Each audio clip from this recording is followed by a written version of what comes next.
Welcome to Holy Hope, St. Matthew podcast.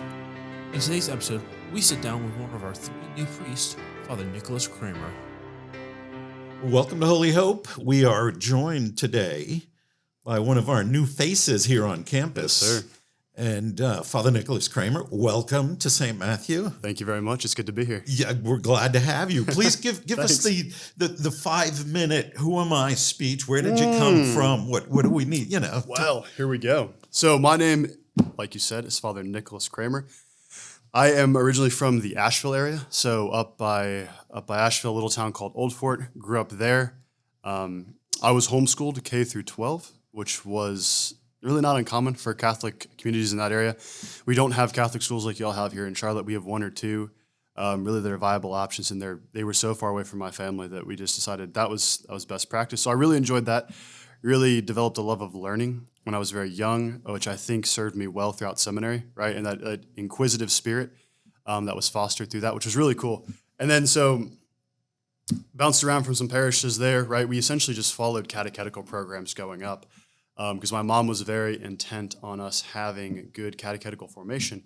And she knew that, there were things she could provide, but she wanted to make sure we got the best the parishes could offer. So we went to St. Barnabas, we went to the Basilica, and I, as of recently, was a registered member of St. Margaret Mary in Swannanoa. So that's where I've spent the majority of my time as a seminarian, as a deacon, and then I had the privilege of helping out there as a priest, which was a lot of fun. But yeah, so I grew up there, loved the area, really enjoyed my time there as a kid. It was fantastic.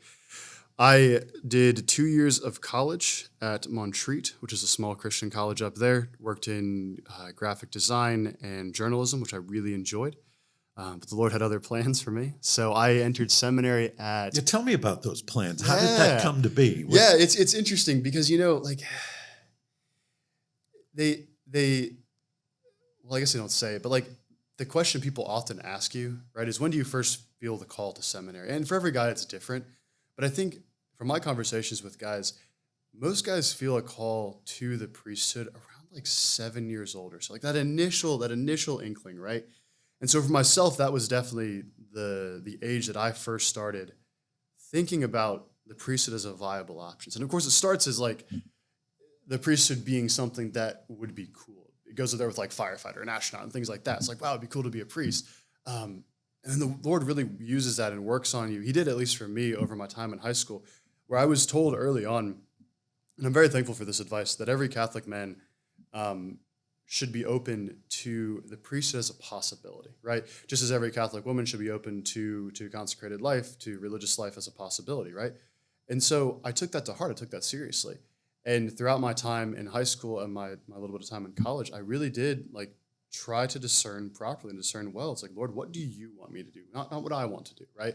What do you want me to do? Where do you think my skills will be best used?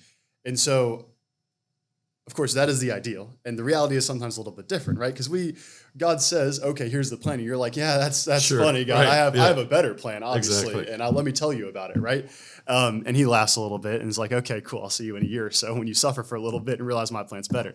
And that's sort of what happened to me, right? It was kind of nice, though. It was beautiful to see the way God works through your own stupidity and your own your own failings in many ways.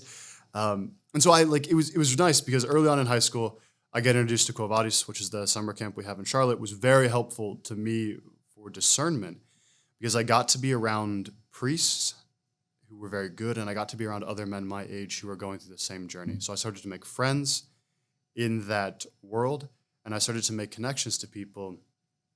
And I think for me, it was very helpful because it removed that initial barrier, right? I now didn't have to worry about who do I contact? I know the person to contact. I've met this person many times. This person knows who I am, right? So when I did end up applying for seminary, it was actually really nice because I knew all of the priests already and they knew who I was. I wasn't a new face, really. And so, jumping back into the timeline, I went through most of high school. It was an active thing. I was discerning, and then I got the opportunity, as a lot of homeschoolers do in North Carolina. We can dual enroll our last 2 years of high school. And so I did. I technically graduated high school at 16, 17 and started doing college classes. And I always loved creating things and I loved building things. And so what I wanted to do was to go into architecture, because I figured here's a great way for me to do both things, right? I can do what I want to do, and I can also serve the church, because I could help with remodeling churches, I could build new churches, I could do all sorts of great stuff, right? It's this beautiful in-between way where I get what I want, and I think God gets what he wants, right? And he was like, obviously, no, that's not the case. But it was cool, and I really was excited for this potential possibility, right? Because I had everything lined up. And so I started with graphic design and journalism to sort of build out the resume to apply to architectural school, because I wanted to go to architectural school in Europe. There was a really good one in Berlin that I was looking at, and some other places. And I was given advice by an architect when I was first thinking about it. Most architects and engineers struggle because they have one side and not the other, meaning a lot of engineers are really good at structural integrity and math, but not good at art. And so they build stuff that's solid but looks ugly, right? And architects are the opposite, right? They build stuff that looks beautiful but is so unstable, right? Right. And so he was saying good architects are in the middle. And I think it was actually really nice to get that advice, because while he was talking about architecture, it also applies to the priesthood, right? Like a good priest, a good homily, a good preacher, right? A good teacher, a good evangelist is able to bring both the technicality and the learning, but also the love of God and the movements of the heart, right, to both of those things, right? So it's sort of that duality of things you have to be able to master both, right? Where you need the technical details, for sure, but you also need to know that God loves you, right? And like that's not a technical detail. It's a feeling. It's a relationship with the person. And so it was cool. It kind of got me started to think about these two different realities here. And so this was how I got into Montreat and started doing stuff there. And to be honest with you, it was one of those things where I thought I had it worked out. I thought everything was going to go great, and I was going to cruise through in 2.5, 3 years, be done, be out of there, move on with life, have a fantastic career. It'll be awesome. And it was really interesting, being there, doing the things I loved doing, because I really did enjoy what I was doing. And I had a great professor who sort of sponsored me and got me into the high level classes, got me into all the fun stuff. So I was living the best version of that life, and I was just miserable. I really was, and I couldn't figure out why. I was like, I have everything, and yet I am so empty right now. I was like, what is going on? What is wrong? And so it was actually very providential, because I had been talking to Father Barone, who was at that time the promoter of vocations, a little bit, sort of asking like, hey, how do I go about this discernment thing? Like, if I was interested, what would I do? It was very much a hypothetical, very much like, let's just see what happens here. Like, I should be open to this. Let me at least see. I had this desire, even if it's not what I'm planning on doing necessarily. And so I had reached out to him, and we had emailed back and forth, and then I had just sort of ghosted him, right, hoping that it would go away. And he reached out to me like out of the blue, and it was this very interesting email, because it sort of started like, hey, Father Kramer, well, at that point, Nick, right? And he was like, I've been thinking a lot about it, and I really think you should essentially apply to seminary, right? It was worded a little bit differently, but that was essentially the message. And I was like, dang, maybe I should. And at the end of the email, he was like, look, I know this is a big step. Why don't you just come and visit? Like, it's no skin off your back. It's not any sort of commitment. Like, it's very chill. Just come for a day and hang out with the guys and see how you like it. I was like, okay, that's reasonable. Like, I can't say no to that, right? It's just, yeah. And so I did. I got up really early on like a Tuesday, right? Because the schedule of the seminary, you're in chapel by 6 a.m. So I got up like 4:45, drove down. I was hyped up on caffeine. It was awesome, right? And I get there, and now Father Kevin Martinez opens the door, and I just remember stepping over that threshold, and the sense of peace just hit me. Like, I physically felt it. And man, like, the rest of that day was it was everything I was missing was there. You never felt anything like that. I really had it. No, and I'm telling you, man, it was amazing, because it was all the holes that I didn't know were there were being filled. All the things that I needed that I didn't know I needed were there. And so, like, for example, I was at a nominally Protestant college. So everyone had to take a biblical studies class. And God bless this professor. He he clearly liked what he was doing, but he was just not a great biblical professor. And it was very much like surface level. It wasn't very deep. And like I knew more than he did. And I was just a Catholic that went to mass on Sundays, right? And like I was like, I'm getting nothing from this guy. And we had gone through like almost all the Old Testament at this point. We were halfway through a semester, right? We just glazed over everything. And I get to St. Joseph's, and Father Kauth teaches the Intro to Scripture class there. And we spent an hour and 45 minutes on the first line of Genesis, just the first line. And I was sitting there like, oh my gosh, this is what I miss. Like, this is what I want.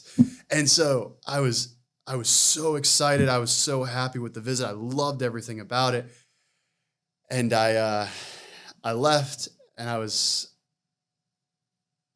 it was good. And then it was okay. And then it was like, well, but I could just keep doing what I'm doing, right? And I sort of started to like try to sneak away again. And it was like 2 or 3 weeks had passed, and I was driving my mom somewhere to drop her off, right? And we were talking about the experience because I hadn't had any time to talk to her about it because I was so busy with college and stuff. We were chatting about it, and we both get to the parking lot. We're both sitting there. We're just kind of sitting there in the car. And she just turns to me. She's like, I think you need to do this. I was like, yeah, I do, don't I? And so that was it. Like the next day, got the application, did all the stuff, submitted it. And they accepted me to St. Joseph's. And I went in very naively being like, okay, God, I'll give you 1 year. I'll give you 1 year. And then I've done the thing, and I'm going to do my thing now. I've heard this before. Yeah. It's not new, right? It's not new. And so it's beautiful how you make your plan, and then God laughs is the saying, right? And he really did. Because like, I was like, yeah, 1 year, and then I'm out of here, and it'll be fun, and then I'll do my own thing. And 1 year turned into 2 years, 2 years into 3 to 4 to 5. And then next thing I know, I'm getting ordained a deacon. And it got to the point where, in seminary, you have this discernment process you're going through, right? And you're asking the question, is this what I'm supposed to be doing? Am I supposed to be a priest? Am I supposed to be something else, like a religious brother or what have you? And so you're discerning. And it got to the point where I just had this incredible security in my vocation because I literally couldn't see myself doing anything else. It wasn't like I couldn't like leave seminary because it was too late, right? It wasn't like I was too late to start a career type of thing. It was genuinely I couldn't see myself serving God in any other way. And it just kept coming back to that of like, oh yeah, I could get married, I could have a job, and I would be happy. But like, would I be content? Would I be serving God? Well, and the answer was always no. The answer was always no. And it got me through a lot of really hard times in seminary, a lot of struggles in that journey. Yeah, when I was ordained a deacon, it was just this weight was lifted of like, oh yeah, it was real. This is it. Like you take those promises and you're locked in, and there's a beauty to that, right? It's I'm assuming it's analogous like when someone gets married, right? It's like you're married now. Like the dating process is over. Right. Like you're married. You got to figure out how to make this thing work now. And that's the beauty about being ordained. And we take our promises first as a deacon, right? So we're locked in. And then as a priest, you renew the promises, but you get all the cool powers now, right? Like I can make God present. Like, I don't think people realize how insane that is. I can absolve you of your sins. Like, what? Who allowed me to do this, right? Like, this is amazing. And it's so awesome to be able to bring God to people in that way. And honestly, like, there is nothing else I would want to be doing right now. There really isn't, because I love being a priest so much, because I get that incredible privilege of bringing God to people. And it is truly wonderful. And so, yeah, that's beautiful. That's how I got here. So when you heard that you were coming to St. Matthew, yeah. Be honest, did for a minute you think, isn't that the largest church? Yeah. What? Well, here's the thing, right? It's because I saw you Tuesday. Yeah, you saw me Tuesday, my first day here. It was like drinking from a fire hydrant. I saw you going across the parking lot. I don't know if you're trying to escape. I was trying to run, man. I had a plane ticket and everything. Yeah, I was going to Mexico. Yeah, but you stopped me, so now I'm here. Thanks. And you've got an office. You're all set up. I got a plant in my office too. It's wonderful. You do? I'm fully moved in now. Keep an eye on that. It's probably going to die, but here we are. So what happens here when you realize? Here's the beautiful thing about. Like no breaking in at a smaller. No. There's none of that. You just take the whole hog, all yours, right? Here's the beautiful thing about priestly vocation, right? we take a promise of obedience to our bishop. And that means that wherever the bishop sends me, in a way, it's God sending me there, right? And so it's beautiful because we don't get a say in where we go. It's not like I get to give the bishop my top 5, right? Like I could maybe suggest, but I mean, is he going to listen to me? Probably not. And rightly so, right? Because I'm brand new at this. I don't know where I'm supposed to be going. But it's really cool because the bishop said, we had dinner with him and he had his whole announcement thing and he was, the dramatic reveal. He's like, and Father Kramer, you're going to St. Matthew. And my first thought was like, man, what an incredible opportunity. Because being the largest parish in the diocese, there is such an incredible opportunity here for a newly ordained, because any ministry, anything you will encounter in a parish will happen here at St. Matthew's, and I will have some interaction with it, right? And so it's awesome purely on that level, right, from a training perspective, because I get to have contact with everything, right? So no matter what parish I go to after this, theoretically, there will be no new things. There will be no ministry that I've never had some experience with. There will be no thing that I've never really had no experience with, right? Maybe there'll be a new version of it or like something that was adjacent that I didn't experience, but like you guys have everything here.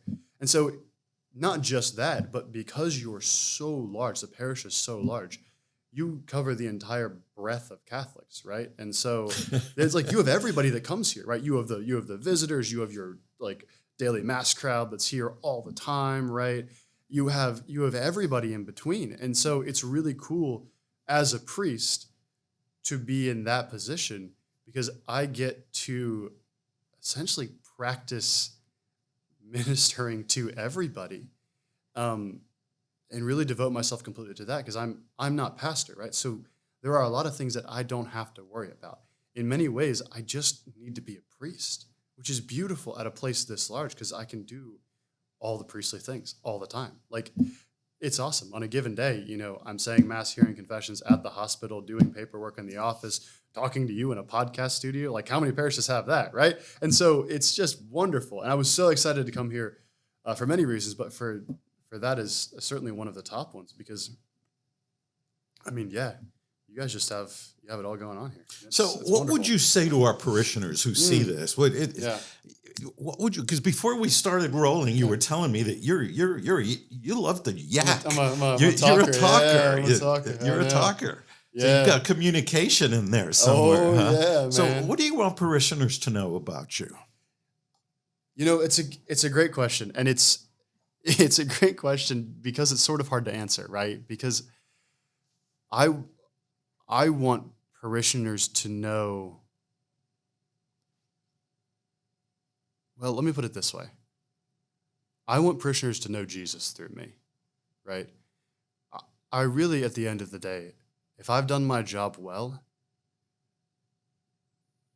we'll have good times together. It'll be great. But I want you to know Jesus. I really, really do. And so if I can do that well, then I will count my ministry as a success. And I think that would be, and I'm not trying to sound facetious here, but it's like, at the end of the day, that is my job. It's that I may decrease so he can increase type of thing, right? And it's something that hopefully through my ministry I'll be able to do for all the parishioners of St. Matthew, for you all. And that's, I try to be as available as I possibly can to do the priestly things, right? I'm here to serve you. I'm here to minister to you.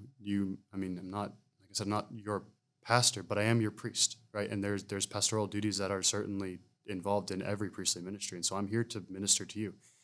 I'm here to tend your sheep, right? Like I love the scene of Jesus and Peter having breakfast by the lake, right? By the Sea of Galilee, because, Jesus goes through and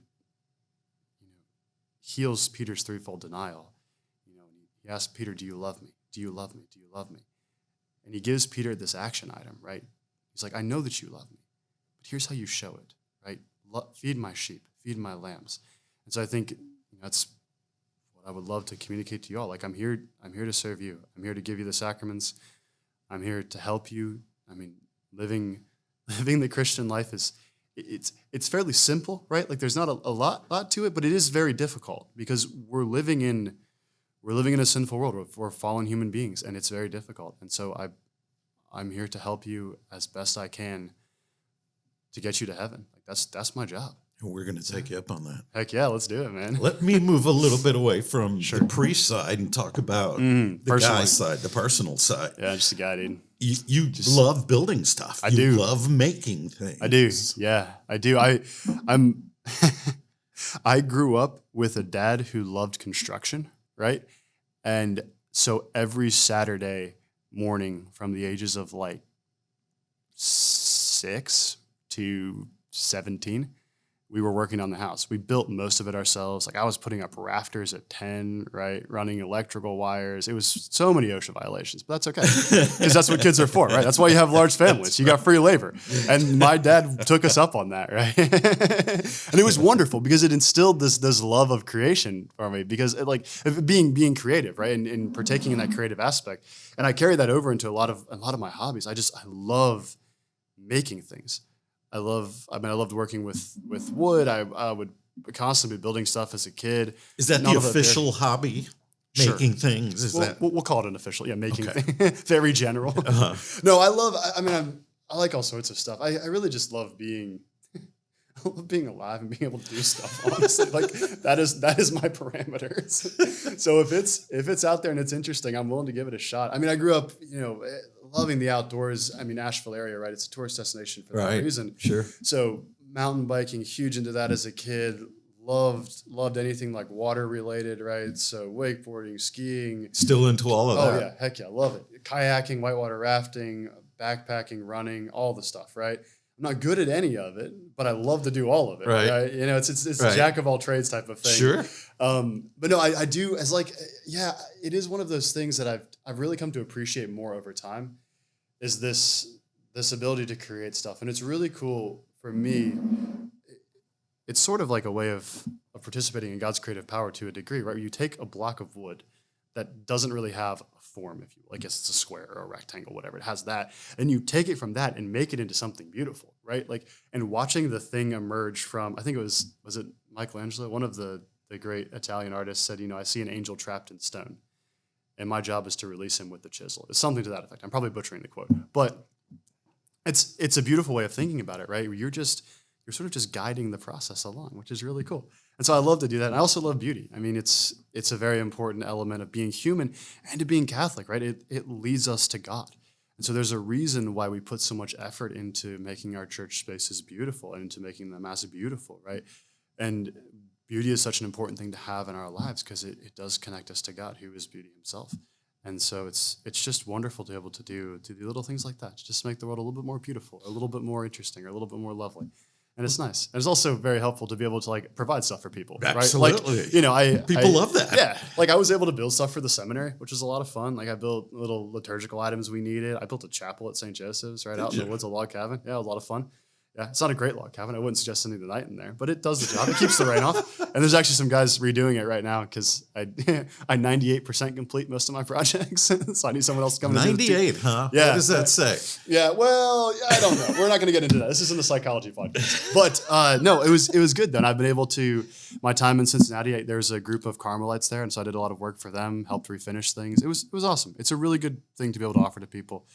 And it's nice because it gets me out of my mind. I can just do stuff with my hands. Give us one interesting fact about you. One interesting fact. I was a mountain bike mechanic for a while in downtown Asheville. So I worked at a secondhand bike shop in the middle of downtown. It was fascinating. You're talking people watching, man, you cannot get better. It was amazing. Yeah. The people that came into that shop, it was I don't think any of us cared if we sold anything because it was the characters in there were fantastic. But I love another episode here. Yeah, I know. I'll tell all sorts of fun stories. Oh yeah, they were all very interesting, and a lot of them were very high, which helps with the interesting part, I guess. Let me throw some quick questions at you. Yes, sir. Favorite food? It's gonna be a little bit out there, but rabbit. Yeah? Yeah, we raised rabbits as kids, and it's one of my favorite childhood memories. Bacon-wrapped rabbit, man, slow cooked. Bacon-wrapped rabbit. Yeah, it's lean meat, so you have to add some fat to it, but you wrap that thing in bacon, man, and slow cook it in a crock pot. Nice. Look at you. So some eating. Rabbit at the Rectory in the Rabbit at the Rectory? Yeah. I can find a rabbit. Yeah, well, they're around. What's your favorite way to just unplug and relax? Turn it off. Yeah, running. I've gotten into running recently, long distance running. I've run 2 marathons at this point. Yeah, it's awesome. It's great. I can throw in a podcast and just zone out, or I can just run, CNA headphones and just enjoy nature. It's awesome. Pet peeves. Pet peeves. There's got to be one in there somewhere. Yeah, there is. I'm trying to think of. I don't know. See, Really? I have a lot of younger siblings, Uh-huh. so a lot of the pet peeviness has been beaten out of me. So tell me about your siblings. You just learned to put up with a lot. I have 5 younger. I have 2 brothers and 3 sisters. So the youngest is 10 right now, something like that. Probably getting that wrong too. But yeah. And what do they think of their older brother now?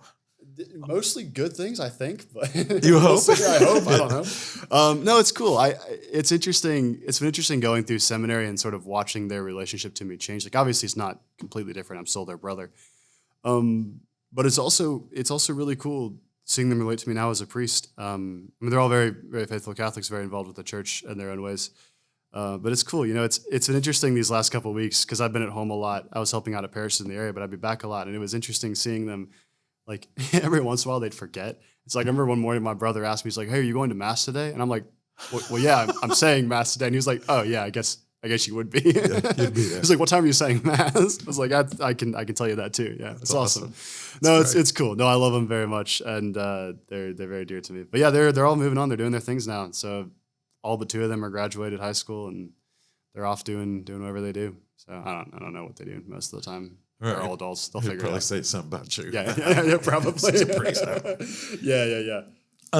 Thank you for joining us. No, thanks for having me. This I is have awesome. a feeling that we'll hear and see more of you. Hey, man. Oh. You know where to find me. Yeah, I absolutely do. So this is the first of hopefully 3 Okay. new faces that we're going to sit down and talk about. Yeah. But I'd love to invite you back. Thank you. I'd I'd love love to to come have you back. sit on this side of the table. Let's do it. And appreciate you sitting down and talking with us. Thank you very much. You're welcome. You're welcome. Yeah, Thank you for welcome your to time. St. Matthew. Thank you. I appreciate it.